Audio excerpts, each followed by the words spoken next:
Hey, good morning, Forex traders. This is Vance Williams out of Seattle, Washington, here in the United States. Welcome to my morning Forex trading show. It's Wednesday, January 7th, really just the third day into the new year in terms of, usual business. Do have one piece of news. In the next 7 to 10 days, I have a very special and unique offer for my training program. Never offered it before. So if you've been considering my coaching program, you'll definitely want to kind of stay tuned for that.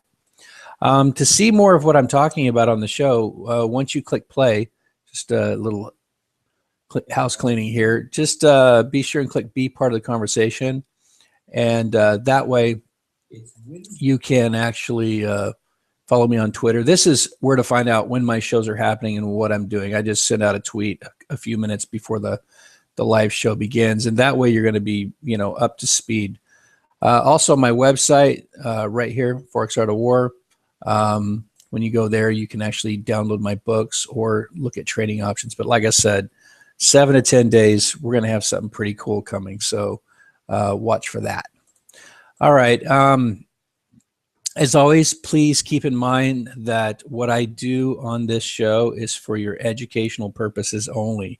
Never do I intend to give you an idea of, where you should get in a trade and get out of a trade.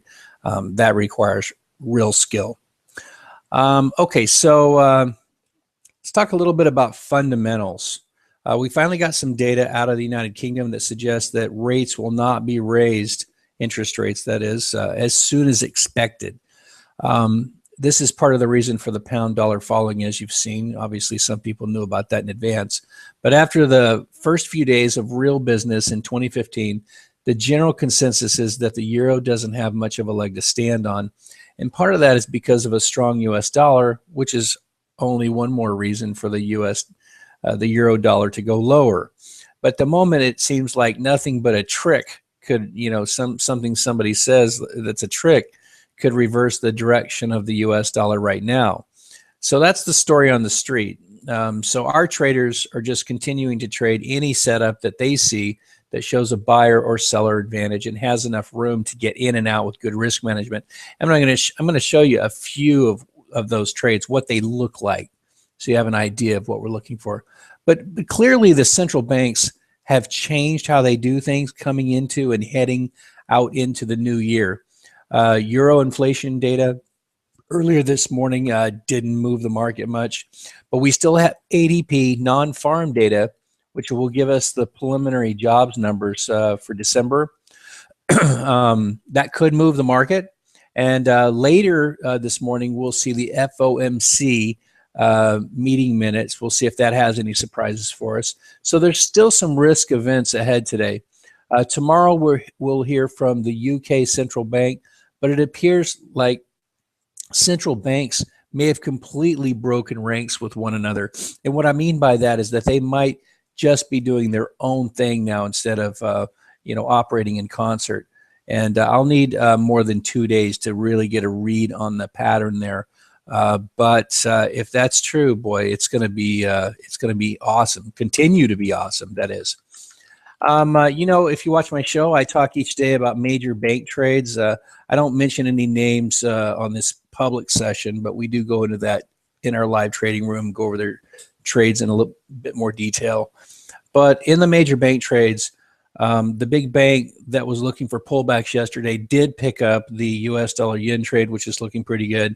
But their other pullbacks were not picked up. They were just missed. So what they were doing this morning was adjusting those orders a bit. Another major bank decided to pick the bottom of the pound dollar and bought at 151.15. And if I pop over there for a second, you'll see that so far they're looking okay. But their stop is very small, just about 20 pips below that.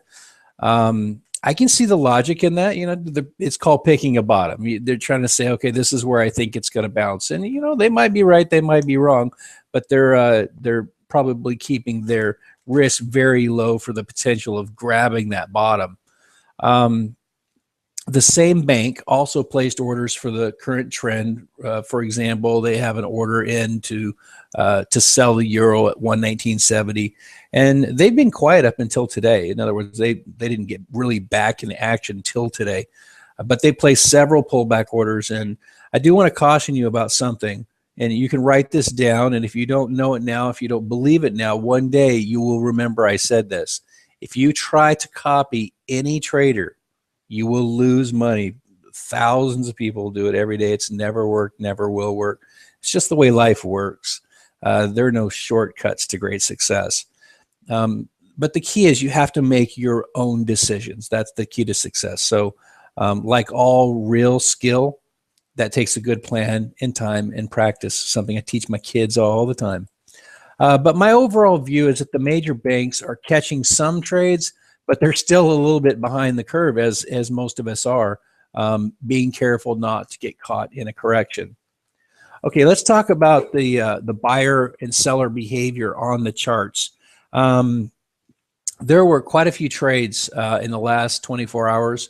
I'll show you a few on the pound just so you can get a read on that. Let me see if I can zip over to where I marked them quickly. I think I can. Let me see. I think I got it. And then take that off.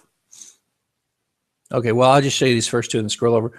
So this was yesterday, very early, about a half hour into the London session. That was actually a little more once it entered, but you had a move here. It was about 38 pips, followed by a pullback to about 50%, and then here's your second push. And then right after that, you had another little trade. Starts here, pulls back 38.2 and pushes again. So there was one there. And then there was another one. If you remember from the show yesterday, we were right here in the show. And I said, okay, this is in a position right here. If it pulls back to 38.2, you've got a potential setup. And if you look at this, pull this down, it came back exactly to 38.2 right there. And boom. So that was another trade. There were a few others as well. All right, so let's go to the euro because there was just a setup on the euro just now. Same pattern. Look at this. Move down, pull back to actually came back to 50%, and then boom, shot down again. So that move, let's see how strong that move was. That move was 24 pips, so very nice. Nice move. Now this last move down, and this is kind of what I follow and read, is only 12. So you've got, about 23 followed by 12. So this is a week when too small to trade. And so it corrects back after that. Anybody can see that the strength is just getting weaker. So if it starts to pull back and start to reverse, that's it.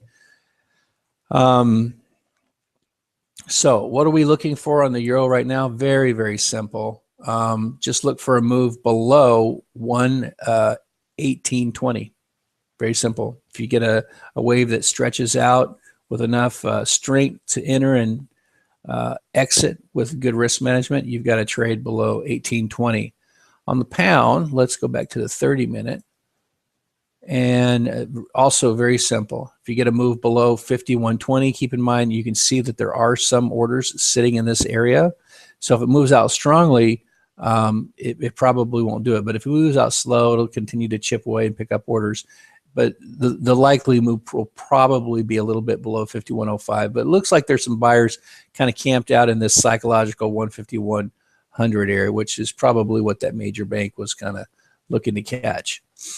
Don't really have any comments on the dollar yen today.